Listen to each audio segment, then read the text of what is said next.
Still she did not blench, maiden of the Rohirrim, child of kings, slender but as a steel blade, fair yet terrible. A swift stroke she dealt, skilled and deadly, the outstretched neck she clove asunder, and the hewn head fell like a stone.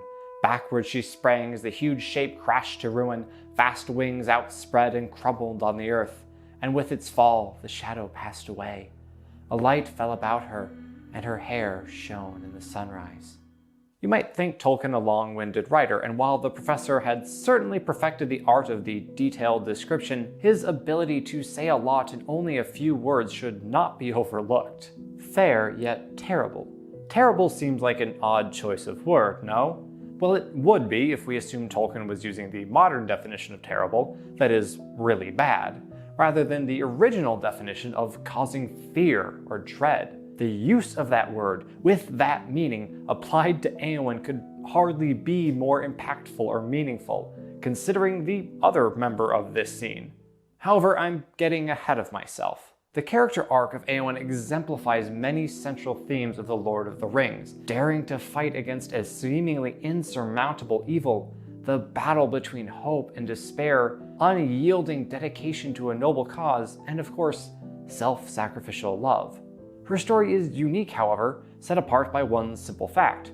She is a woman.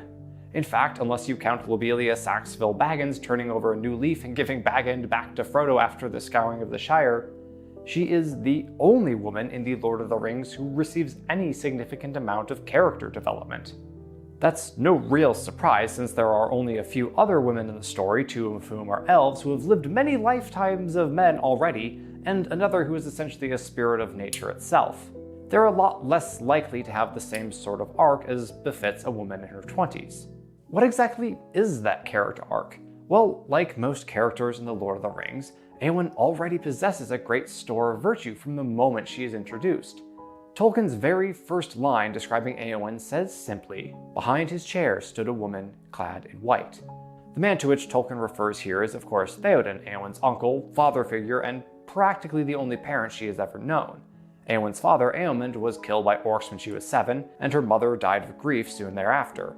Theoden's own wife died giving birth to Eowyn's cousin Theodred, 17 years her senior. So right from the beginning of her story, Eowyn is shown to be steadfast and loyal, caring for the man who raised her, suffering the oppressive presence of Grima Wormtongue, never wavering in her duty to her king. It would not be difficult to name dozens of ways in which a woman of Eowyn's age would prefer to spend her days, and yet we get no sense that she falters in her perpetual faithfulness to Theoden. In the film, one of Eowyn's first scenes depicts her bringing Theoden the dreadful news of his son's death. Your son, he is dead. And we see in her eyes immeasurable pain at the loss of her cousin and at Theoden's own inaction and unresponsiveness. Will you do nothing? In the space of a single day, her brother is banished, her cousin dies, and her uncle, the man she loves as a father, is seemingly lost beyond recovery. Leave me alone, Snake! Oh, but you are alone. Her very hope for the survival of her people is dying, and yet she stays. Speaking of hope for the future, aren't you all excited about the hunt for Gollum? I, for one, could hardly be more underwhelmed. I mean, we all saw how the last Gollum-centric property fared. You may notice that I am looking at articles about this upcoming movie that exists on Ground News, who is of course this video's sponsor. Go to ground.news/MasterSamwise to check them out. Ground News is a website and app that collects and analyzes headlines and stories from both sides of the political aisle, enabling you to get a fuller picture of world events. Now you might think, Sam, is a movie about Gollum really a polarizing topic? My dear sweet viewer, have you not seen modern media? If it isn't now, it will be soon. But yes, at the moment the headlines aren't too dramatic. While the right-wing sources mention detail more and the left-wing outlets emphasize excitement, the differences are quite small. For now. But I won't let that stop me from showing you the bias distribution and ownership charts, which tell us what percentage of the 24 reporting outlets are from the left, right, and center, and if any of them are owned by independent organizations. My favorite feature of Ground News, though, has got to be the blind spot feature, which shows you stories largely ignored by one side of the political spectrum or the other. Ground News services around 20 such stories every single day, helping you be aware of all sides of any given issue. We all know people, we might be that person, who get all their news from one source. Ground News can help break your family, your friends, and you out from that echo chamber. So go to ground.news/MasterSamwise to give it a try. If you sign up through my link, you'll get 40% off the Vantage plan, which is what I use to get unlimited access to all the features. Ground News has transformed how I get the news and has helped make reading the news easier and more enjoyable. It's helped me better understand what's happening around the world and given me access to a variety of viewpoints and perspectives, something that modern news struggles with. If you're looking for a news platform that actually shows you the full story, Ground News is for you. I hope you'll check them out and take advantage of this amazing offer. Again, that's ground.news/MasterSamwise. Go check them out. Thank you so much to Ground News for sponsoring yet another video of mine, and now, back to Eowyn. Growing up without either parent is, as a general rule, harmful for children. It subjects them to unnecessary adversity and can have lasting negative effects on their lives. However, general rules do not always apply, and in the realm of fantasy, they certainly need not. Young girls may be able to withstand the tempest of a parentless existence and emerge stronger for having gone through such a storm. They may be mature beyond their years, having had to take on maternal roles from a young age, and if the strain of such responsibilities hasn't caused them to break, emerge as more confident and capable young women, such as the case for characters like Katara from Avatar: The Last Airbender, and of course, Eowyn. The simple fact that she is here in Meduseld attending to Theoden already tells us a great deal about her strength of character, her sense of loyalty and duty, and her love for her uncle. Jackson's Two Towers shows us Eowyn, as she ought, to be the first face that Theoden sees after his hope, his very life, has been restored. I know your face. Eowyn. I'm writing this the day after Theoden's actor Bernard Hill passed away, and my cheeks are stained with tears. The beauty of this scene, the joy on Eowyn's face as she beholds her uncle, the man she thought lost, and his wonder at seeing his beloved niece is moving beyond words. These two glances could tell us more than an entire monologue could of the love Theoden has for Eowyn, and reminds us that she has always been here, steadfast, loyal, and ever true to her king. These admirable traits of Eowyn's will remain consistent throughout the story, and though established virtue is important and necessary in our heroes, the growth they undergo can be just as impactful. Where then will Eowyn's character development take her? In a way, her central arc shadows that of King Theoden's. She has to reject a fatalistic outlook and learn to place her trust and hope in others, in the future, in a new and brighter day. It's hardly a shock that Eowyn holds a rather dire point of view, considering the tragedy of her youth, the loss of her cousin, and the imminent doom looming on Rohan's eastern and western borders. Her tragic song at Theodred's funeral serves to emphasize the forlornness she feels.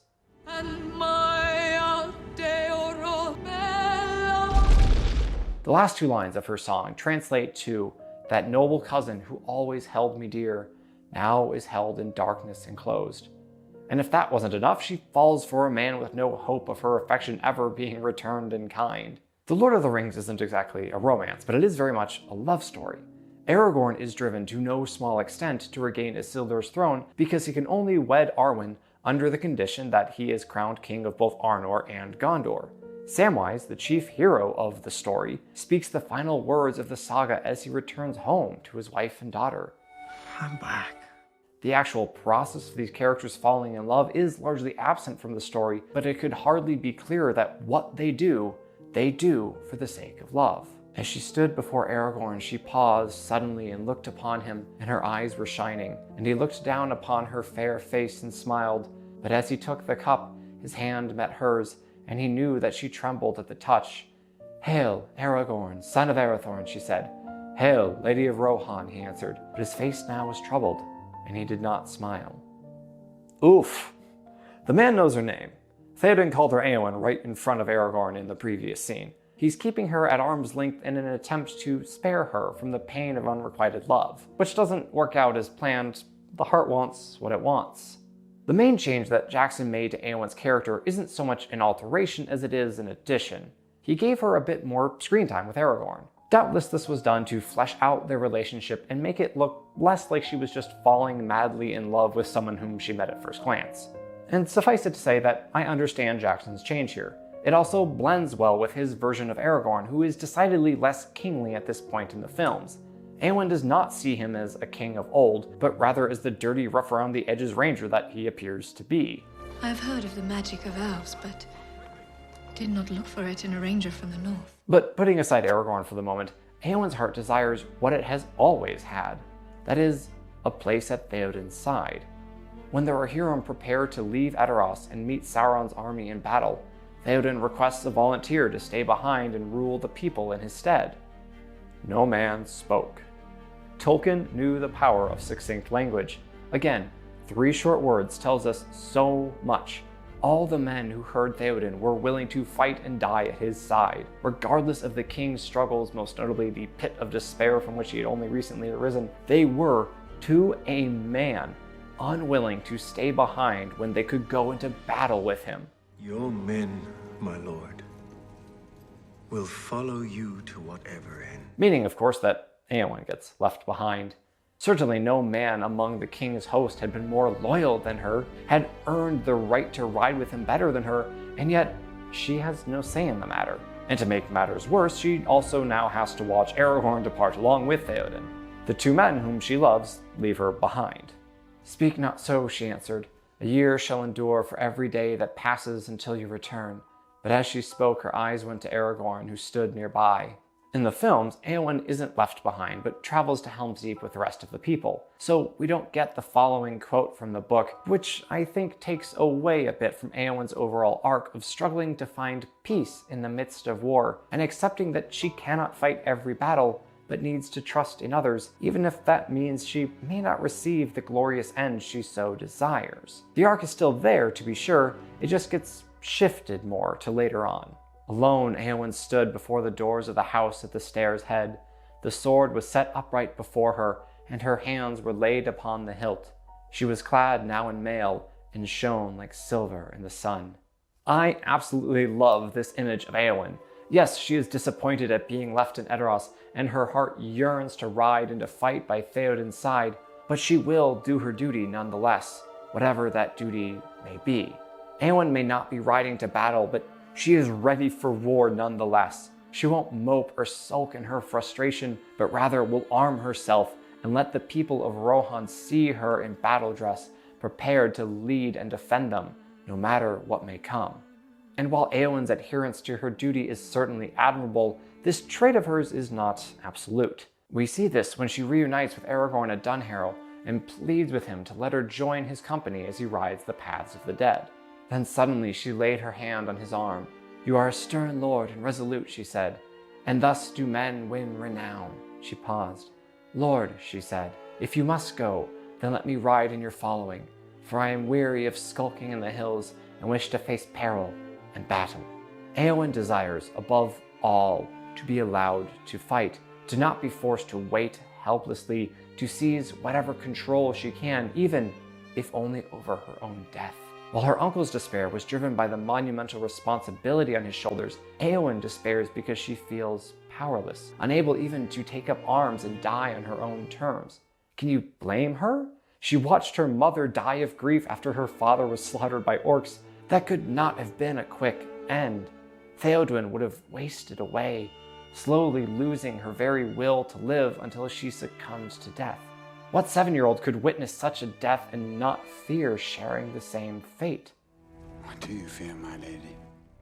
A cage. To stay behind bars until use and old age accept them. And all chance of valor has gone beyond recall or desire. Eowyn has dwelt for years in Edoras, watching her uncle slowly wither, foreseeing a future in which he would pass away quietly, shamefully, leaving behind a declining kingdom. She fears that fate for herself. The arrival of Gandalf and Aragorn spurred Theoden to action and hope, and yet she is not invited to share in his renewal. Inaction breeds apathy, and although the cage she speaks of would likely never come about, were Aragorn and Theoden to fail, Rohan itself would soon be assaulted and Eowyn would be at the forefront of the defense. But were Eowyn to be left behind as the Rohirrim ride to Gondor, doubtless the first bars would fall into place. Eowyn has cared for Theoden for nearly her whole life, waiting for this day, but instead of joining her lord in battle, she finds herself on the brink of abandonment. She could tolerate it once when Theoden rode west to face Isengard, but now that Rohan rides to join the great battle of the age, her patience wears thin. "Shall I always be chosen?" she said bitterly. "Shall I always be left behind when the riders depart, to mind the house while they win renown, and find food and beds when they return?" "The time may soon come," said he, "when none will return. Then there will be need of valor without renown, for none shall remember the deeds that are done in the last defense of your homes. Yet the deeds will not be less valiant because they are unpraised." And she answered, "All your words are but to say, you are a woman, and your part is in the house.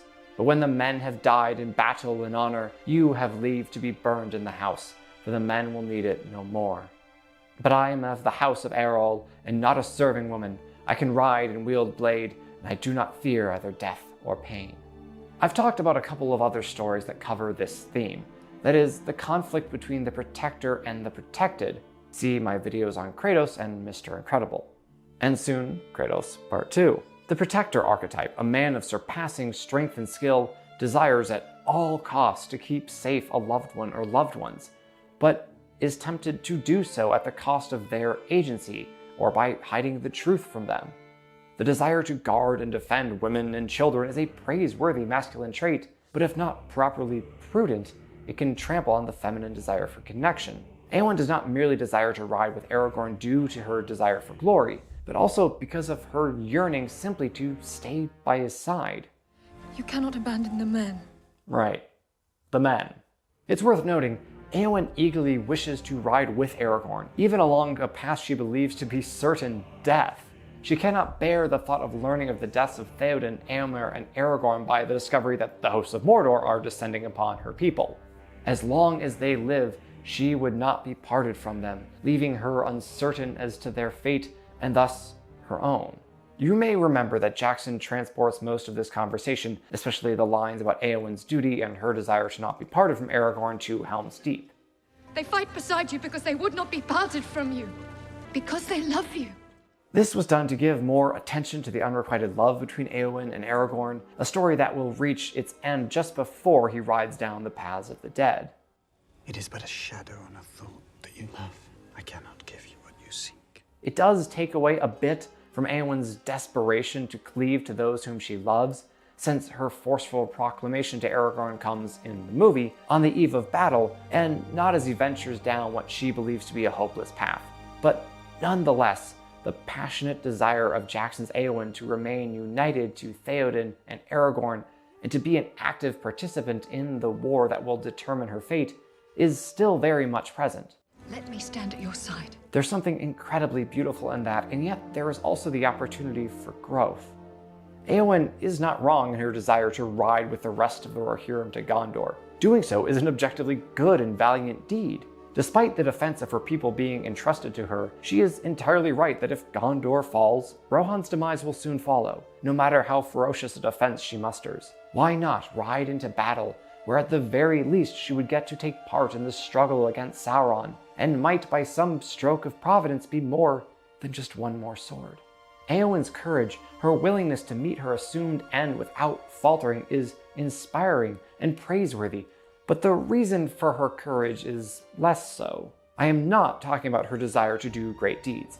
While we shouldn't aspire for glory, that is the laudations of others, we absolutely should strive for greatness. That is, we should aspire to do all that we can with the natural gifts given us and the talents we have acquired. This is why Éowyn emphasizes that she is trained in riding and in swordsmanship. Why train her in these arts if she is not allowed to put them to use for the sake of her king and country? The aspiration to do great things is inherently good. No, Éowyn's courage is less than perfect because it is essentially fatalistic. She wants to do great deeds because she believes time is running out, and she would rather go out with a bang than with a whimper. She would rather speed her end than sit and wait for it to find her. She cannot imagine finding peace in the life she sees before her, so she seeks death, to the point that she is willing to join Aragorn as he rides the paths of the dead, which she is quite certain equates to him throwing his life away. Is this attitude understandable? Of course. Would I feel the exact same way? Absolutely. But it is still less than ideal, because it lacks hope.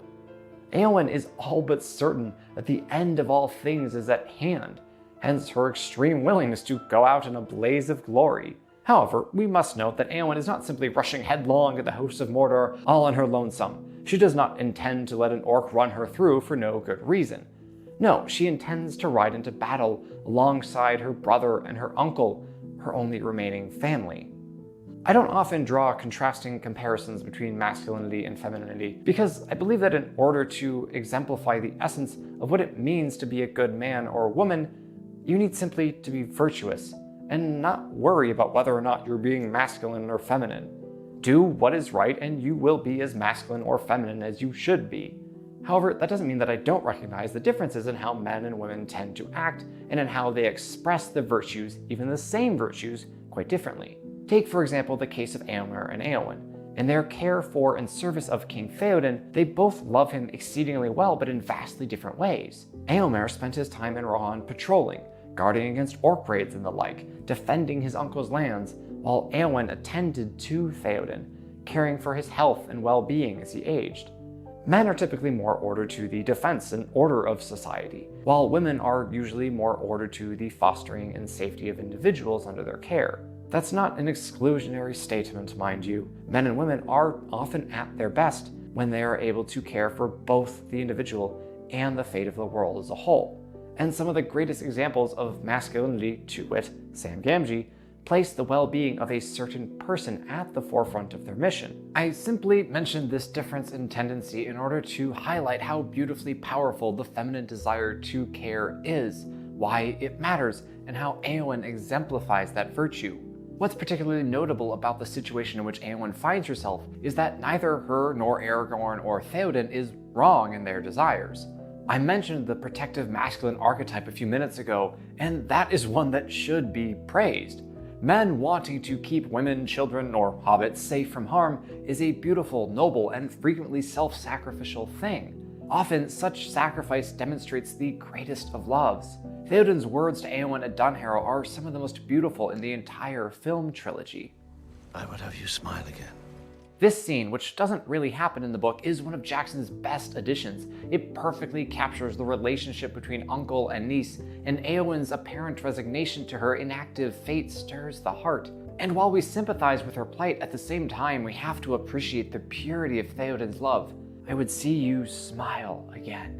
He isn't telling her, cheer up, it's not so bad, but rather that he wishes happiness for her, that he would have her life be better and brighter than his own. Because of this great love, he would have her stay behind, safe, until the very end, demonstrating prototypical yet virtuous masculine protective behavior. But the desire for connection, a trait that is more naturally feminine, is a force more powerful than most men realize. Again, not exclusionary. Men and women achieve the heights of virtue when they not only adhere to their own greatest strengths, but also when they learn to temper their instincts and virtues with traits that occur more naturally in the other sex, lest they exude a particular attribute in an excessive manner and stray from virtue into vice. All that to say, although Theoden and Aragorn are exceedingly wise, and their desires to leave Eowyn behind are motivated by love, even the very wise cannot see all ends. Thank you, Gandalf. No man knows how Providence might work with our actions, especially when we act out of love. And although Eowyn's desire to ride to war is imperfect as we've discussed, it is still strongly motivated by her love for her brother, her uncle, her people. Why should Merry be left behind? He has as much cause to go to war as you. Why can he not fight for those he loves? I don't need to explain the thinly veiled subtext in this scene, right? I find it most notable that Eowyn talks of fighting for those who Merry, read she herself, loves. That is, after all, why wars should be fought, in defense of those whom we love, protecting them from those who would do them harm. But there is a tendency most notable in men, especially in the genre of fantasy, but also notable in history itself, to make war an end in and of itself. Fighting honorably and dying in battle is the only way to Valhalla, if you ask Thorkel the Tall. It's how well you fight and how well you die. That's all that really matters. According to Vorinism, the highest calling is to be a warrior in this life, so in the next to reconquer the Tranquiline Halls. That is, to be sure, an undesirable point of view. Life is sacred, and the man who views warfare as a good discards that fundamental truth of existence. At their best, men do not forget the sanctity of lives involved in their wars, and fight primarily for their brothers beside them and those who they leave behind. But the typical masculine trait of being outward-looking can lead to men such as Eowyn, the last king of Gondor before Aragorn, who refused to take a wife and instead spent all his time fighting or preparing to fight. We'll come back to him later, though. This intense focus on battle as a good, on violence as an end worth seeking for its own sake, is not present in Eowyn. I dare say it's a vice few, if any, woman would fall victim to. While Eowyn's desire for combat isn't pure in that she sees it as an escape from a hopeless world, her actions taken could hardly be worthier of praise. First, in that she does not ignore Merry, who shares her plight of being left behind by the Rohirrim while his friends and companions have all already gone off to war. Would it be far easier for Eowyn to simply ride on her own, not to mention easier to fight without a hobbit sharing her horse? Of course, but those factors pale in the light of Eowyn's compassion. It would be all too easy for her to forget or ignore the hobbit and focus solely on her own troubles, but instead she recognizes the pain she is currently suffering within Merry, and she acts to alleviate it. The very literal definition of compassion based on its etymology is to suffer with. When we are suffering in the same manner as another, we can more easily know how to care for them, how to heal their wounds, because we understand them, because we have suffered with them. That is, if we are not wrapped up in our own pain. Pain by nature makes us look inward and focus on getting rid of whatever ails us. When we are suffering, we are less likely to look outward and to attend to the sufferings of others. But virtue is, by nature, outward-looking and other-centric. The virtuous woman will not let others suffer even as she does, not without doing all she can to aid them. You should not encourage him. You should not doubt him.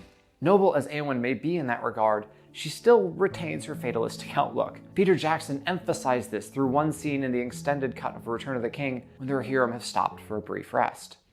Take heart, Merry. It will soon be over. So much is said by those few words. Eowyn is seeking the sweet release of death. The world she sees ahead of her is one of immeasurable pain and suffering, and she longs to be gone before it ever comes about. The man she desires has said it cannot be, and rode off to certain death. Her uncle and brother are riding at the head of an outnumbered host that cannot hope to defeat the armies of Mordor. But we will meet them in battle nonetheless.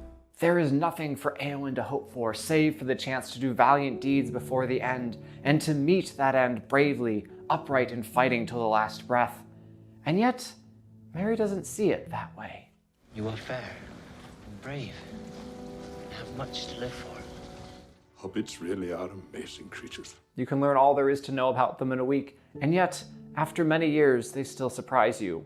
Of all the people to rekindle the flame of hope within Eowyn, you might expect a halfling the least likely to do so. And yet, he does. Not through a valiant speech proclaiming that good might yet triumph over evil, but rather through simply describing his own pure and ordinary hopes.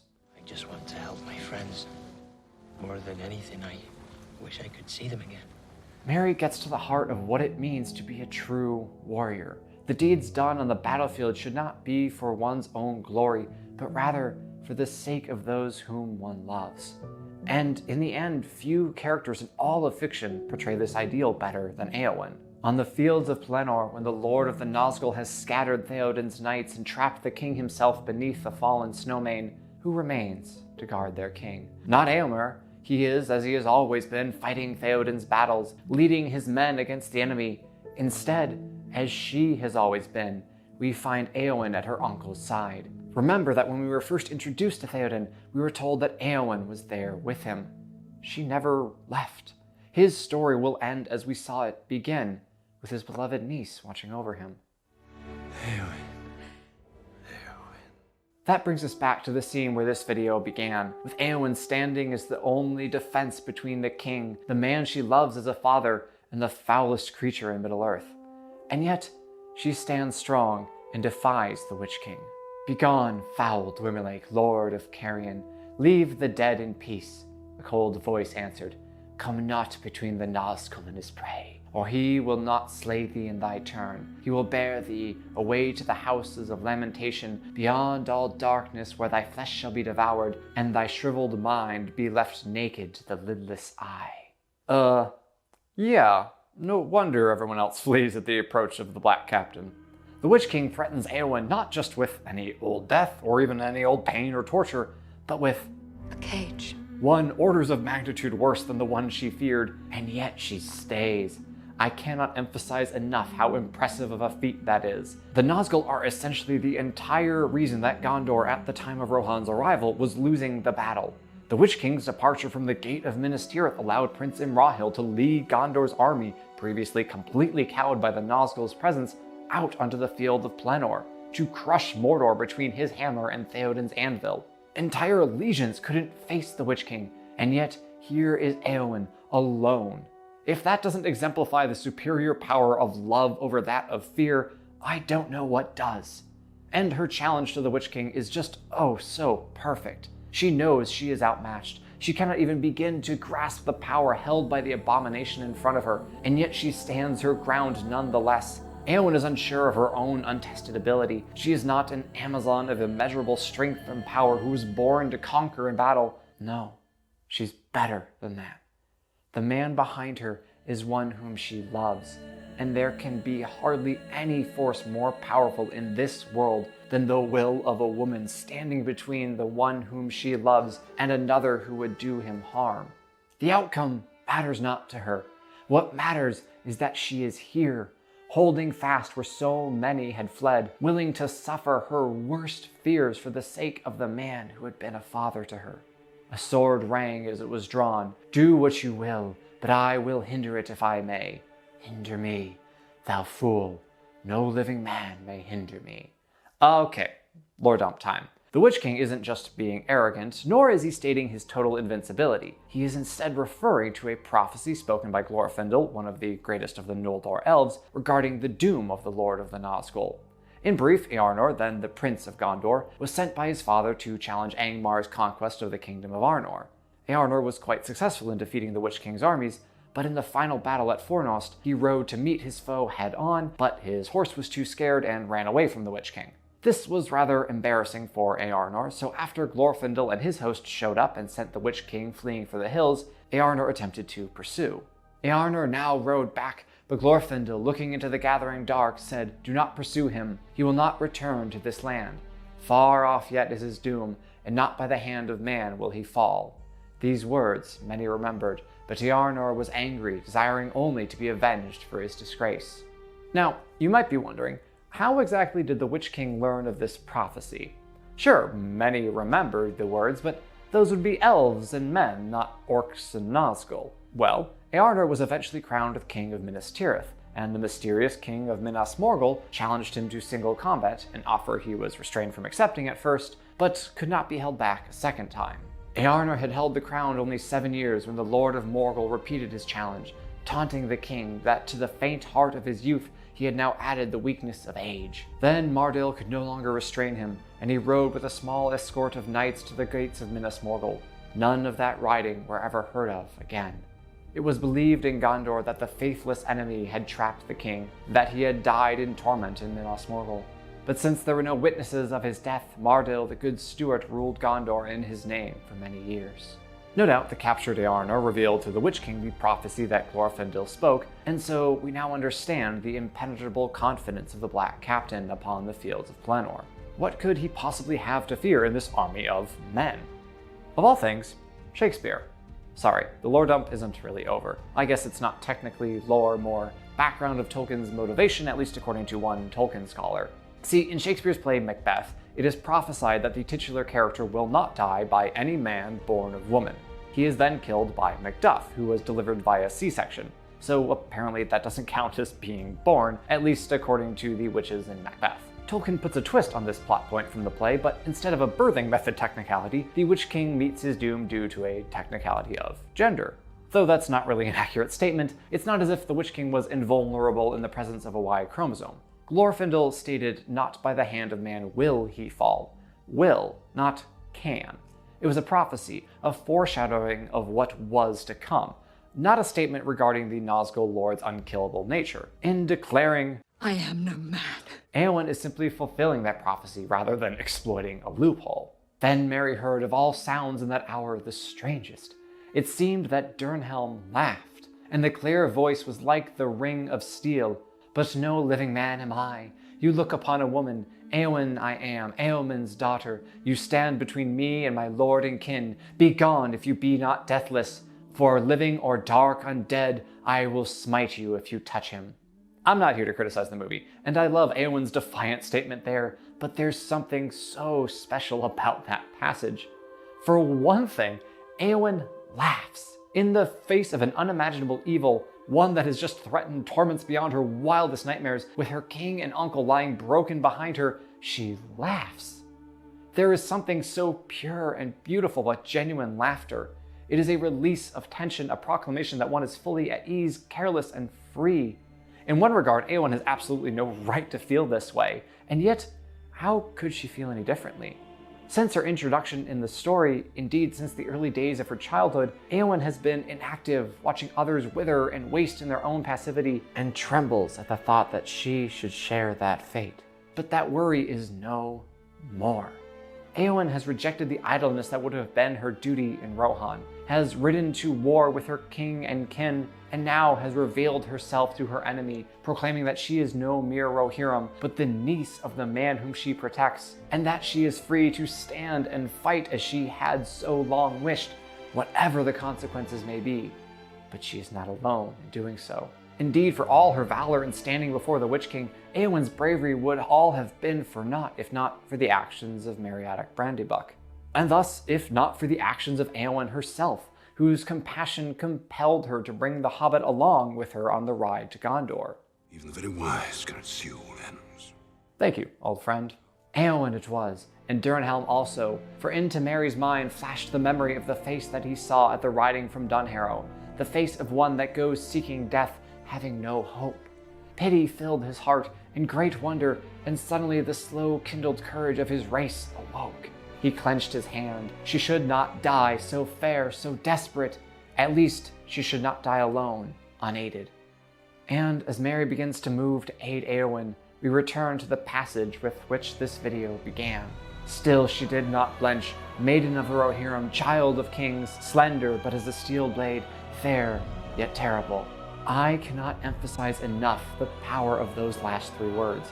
Eowyn is described as fair, that is, beautiful. And beauty is not a quality that typically inspires fear, and yet here it does. Because in her fairness, in her femininity, the Witch King sees his downfall. And what a role reversal that is. The chief weapon of the Nazgul is fear. This is recounted time and time again throughout the books. The unnatural shriek of the Black Riders causes the hobbits to freeze in terror. Their cries from high above cause the hardened warriors of Minas Tirith to flee from their posts, and the ominous presence of the Witch King at the city's gate held back Gondor's army until Theoden and his Rohirrim drew off the Black Captain. For Eowyn, not the Nazgul before her, to be described as terrible is quite simply awesome. That is, it should inspire awe in us that this shield maiden, who has never before seen battle, not only stands up to Sauron's greatest captain, but also strikes fear into his incorporeal heart. It's no wonder, then, that the Witch King doesn't pay much heed to Merry. Slowly, slowly he began to crawl aside, but the Black Captain, in doubt and malice intent on the woman before him, heeded him no more than a worm in the mud. Seriously, bad guys in Lord of the Rings just lose because they failed to take hobbits seriously. The Witch King's pride, his complete assuredness that the puny halfling crawling along the ground behind him could not possibly be of any danger to him, turns out to be his downfall. The sword with which Merry stabbed the Lord of the Nazgul after Eowyn's arm is broken by the Witch King's mace is no ordinary blade, but rather one forged during the wars against Angmar, a weapon designed to fight the very foe Merry now finds before him. It is one of the few blades in Middle-earth, and the only one on this battlefield, that could cause any damage to the Witch King.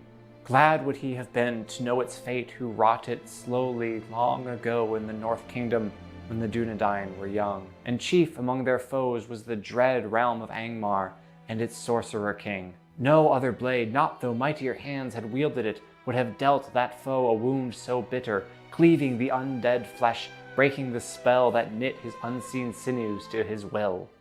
Does it take away from Eowyn's heroism for her victory to have been won as the fulfillment of a prophecy, and because she could not have triumphed without the stroke that Merry dealt? No, of course not. Don't be ridiculous. Why would you even suggest such a silly idea? Eowyn's victory, indeed practically every victory won by every hero in The Lord of the Rings, is not one of conquering strength. She does not overpower the Witch King, just as Frodo's will does not overpower the hold the One Ring has on him, just as Aragorn's victory at Minas Tirith is ultimately insufficient, and his march to the Black Gate is one fated to end in defeat, crushed by the overwhelming might of Mordor. Instead, these heroes achieved great victories through great virtue, and let Providence take care of the rest. Eowyn doesn't perform any outstanding physical feats. Even the movie version's takedown of a Mumakil relies on her horsemanship and hitting the Oliphant's weak points. She's not Legolas doing death-defying stunts that fly in the face of gravity, physics, and logic itself. Rather, she achieves the heights of heroism through the love that she shows Theoden, by placing herself between the man who has been a father to her and the Dwemer, I love that word, who would do him harm. By refusing to let her courage fail in the face of Middle-earth's most terrifying foe. The best of heroes need not have superhuman abilities, but instead should be supremely human. They should demonstrate the purest and most beautiful expressions of human virtue. In short, our heroes know what it means to love, to truly care for others and desire their good, and they do not let their own flaws and weaknesses stand in the way of loving as they ought. And while Eowyn's love for Theoden is immensely powerful and praiseworthy, it is not, as we have discussed already, the only reason Eowyn sought battle. The Shield Maiden's longing for action, for the ability to meet her end on horseback, sword in hand, drove her to ride with her lord and his host to the fields of Gondor. Eowyn believed that death would not be long in coming, and that it would be better to hasten that death, perhaps finding some glory along the way.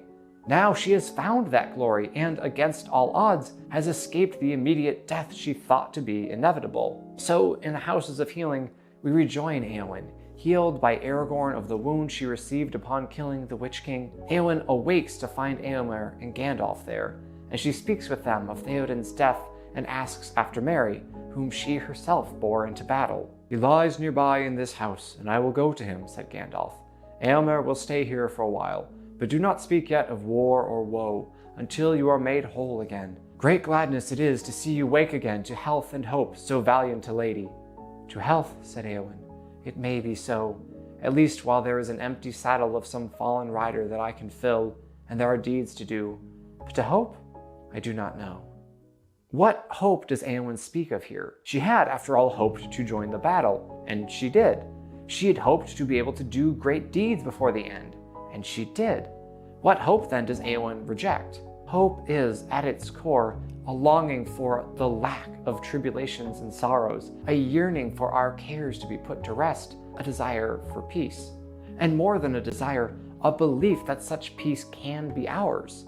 Eowyn does not believe, even now, that she will ever be able to rest peacefully in this life.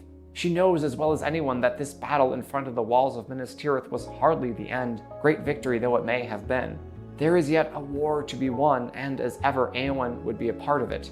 As she remarks to the warden in the House of Healing, "Those who have not swords can still die upon them. Would you have the folk of Gondor gather you herbs only, when the Dark Lord gathers armies? And it is not always good to be healed in body, nor is it always evil to die in battle, even in bitter pain. Were I permitted in this dark hour, I would choose the latter." I mean, yikes, right? It's one thing to not want to wait in idleness and uncertainty, but Eowyn's proclamation that she would rather die than live unveils the fact that she still lacks inner peace. One might think after she chose to ride into battle and performed a deed worthy of many songs, the Rohirrim don't have a written history, they sing of the deeds of their ancestry, that Eowyn would be satisfied, that she would rest easy knowing that she had done her duty. She has in fact done far more than any other rider, so all the more reason for her to set aside her aspirations to ride into battle.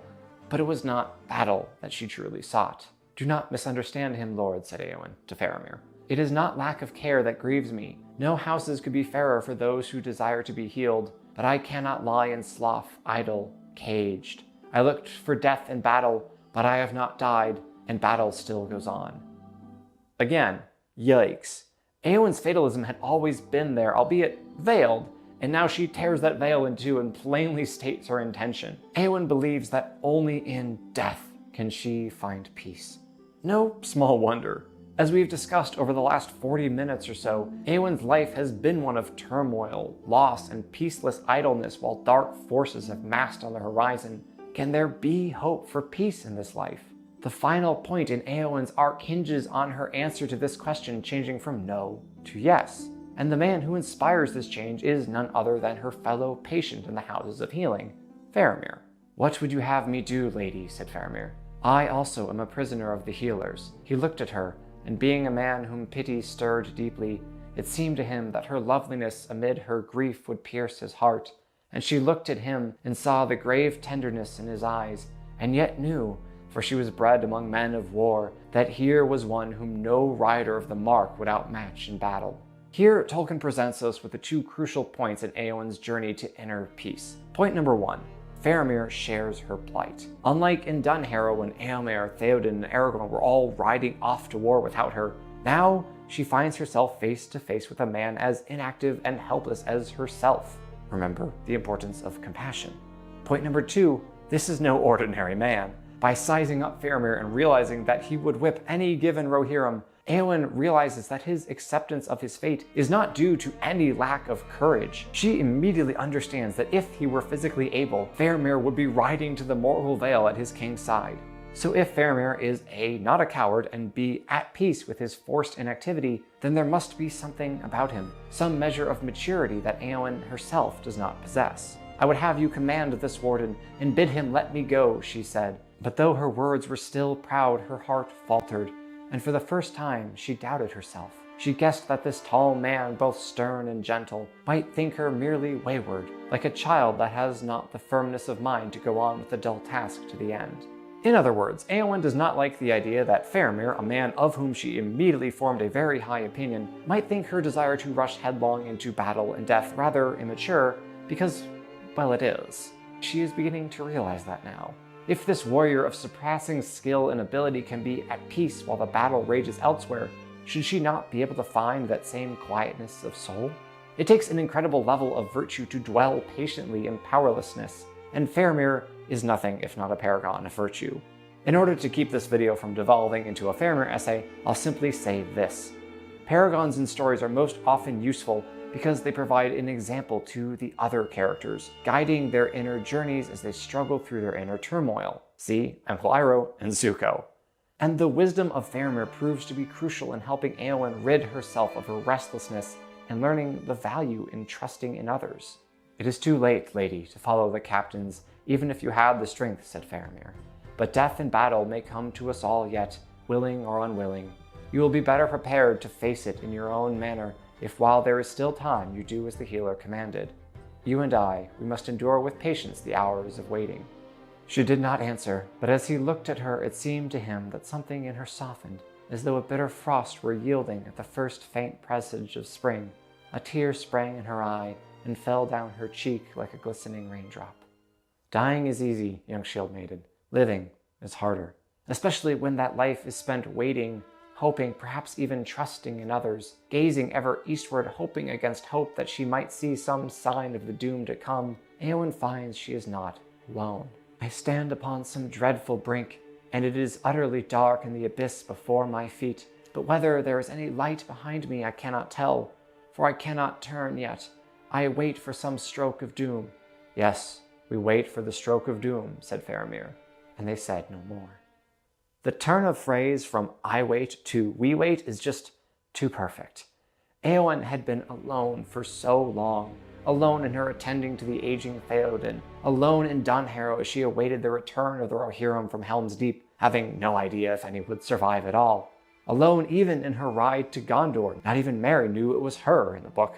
But finally she has found someone with whom she can share her painful isolation. And as it turns out, doing so is the precise cure for her hopeless isolation. I won't spend much more time with Faramir and Eowyn in the Houses of Healing, though I do wish Jackson could have. Their love story, brief though it may be, is truly beautiful. In the midst of their own physical pains and the emotional turmoil that comes with the uncertainty of their fate and having no power to affect change on the events happening in the East, Eowyn and Faramir find each other, and Eowyn finally finds someone to live for. Her every action until these moments has been taken due to her desire for death, for release, for peace, but now she has finally come to know that peace can be found in life.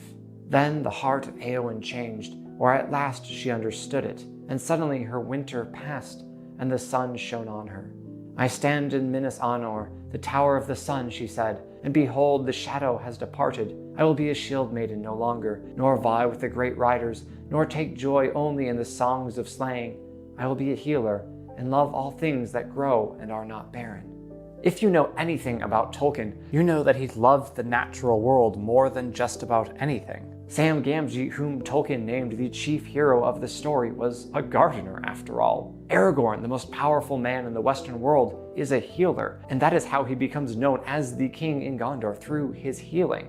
As much as this story is about war, it is that much more about why these heroes fight this war. Battles are not an end in and of themselves, but instead are the only way that the forces of good can ensure that their descendants are able to live as they ought. Gardening, singing, drinking, and blowing smoke rings. For Eowyn to become a healer and a gardener, casting aside her sword and shield, no longer having any need of them, is as good and noble an ending as one of Tolkien's characters could have possibly hoped for.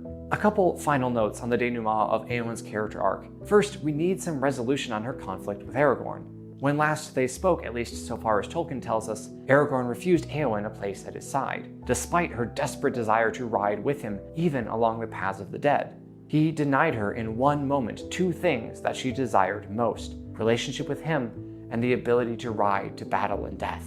To Eowyn, at the time, it seemed greatly uncaring. But of course it wasn't. Going with Aragorn simply was not Eowyn's path. Aragorn knew this. He did not reject her because he cared not for her happiness, but rather simply because it was what he needed to do. The two were finally reconciled in Edoras when they returned there to lay Theoden to rest. Then Eowyn looked in the eyes of Aragorn, and she said, "Wish me joy, my liege lord and healer." And he answered, "I have wished thee joy ever since first I saw thee. It heals my heart to see thee now in bliss." This harkens back to one of my favorite moments from the movies. I would have you smile again. Aragorn was never unaware of Eowyn's feelings nor uncaring toward her. He realized from the first moment that they met that she would be pained by his inability and unwillingness, he does love Arwen after all, to return her affection in kind, and it pained him to know that she would suffer because of him. And so he hoped Eowyn would find someone worthy of her love who could freely return it. And, well, that is what love is. Not romantic love, of course, but simply the desire that the people in our lives find happiness, peace, and joy. That form of pure, selfless love can be found within the hearts of all great heroes in the stories that we tell and retell year after year. Eowyn is no exception. While her restlessness and fatalistic outlook did drive her in large part to disguise herself as a man and ride to war when she had been bidden to stay behind, Eowyn's love for Theoden is what compelled her to stand before a foe that no man of Rohan could have faced down. Her declaration and revelation of her true self to the Witch King is one of the most powerful displays of virtuous femininity in all of fiction.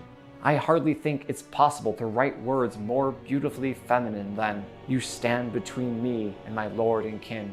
Be gone if you be not deathless, for living or dark undead, I will smite you if you touch him."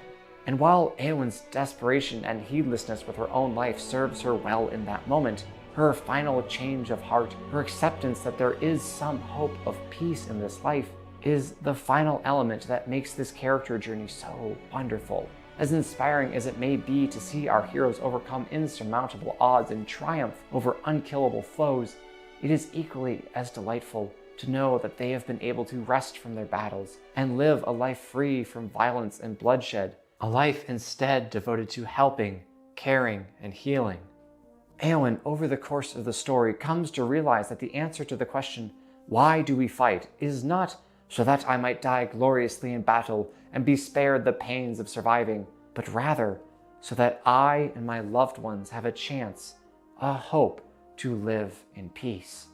There are so few tales like that of Eowyn, and although Jackson's films did her character justice for the most part, they didn't really touch on her final change of heart, nor on her choice to become a gardener and a healer, which, as I've already described, is as happy an ending as you can get in Middle-earth. So I hope that I've shed sufficient light on her character here. Eowyn's story is one to remember when we are going through dark and seemingly hopeless times. There is always hope, even if that is found in the ability to do one small act of kindness for another person, because that is love. And love is, after all, why we live. Eowyn, for all her imperfections and shortcomings, has loved, and she has loved as well as any character in this great tale. And there you have it. It says a lot about my ever-growing passion for Tolkien that this video is, I think, a little bit longer than my Theoden video, despite Eowyn being a less central character than her uncle. And yet, I'm sure you all will have more to add, your own perspectives on Eowyn's character and all that good stuff. I look forward to reading your thoughts in the comments. If you made it all this way, please do like the video, and if you especially enjoyed it, subscribe for more such videos about wonderful and sometimes awful characters in fiction. It's my honor and privilege to be able to share my thoughts about them with you good nerds. So, take care, God bless, and remember, there is no darkness that can hold back the light.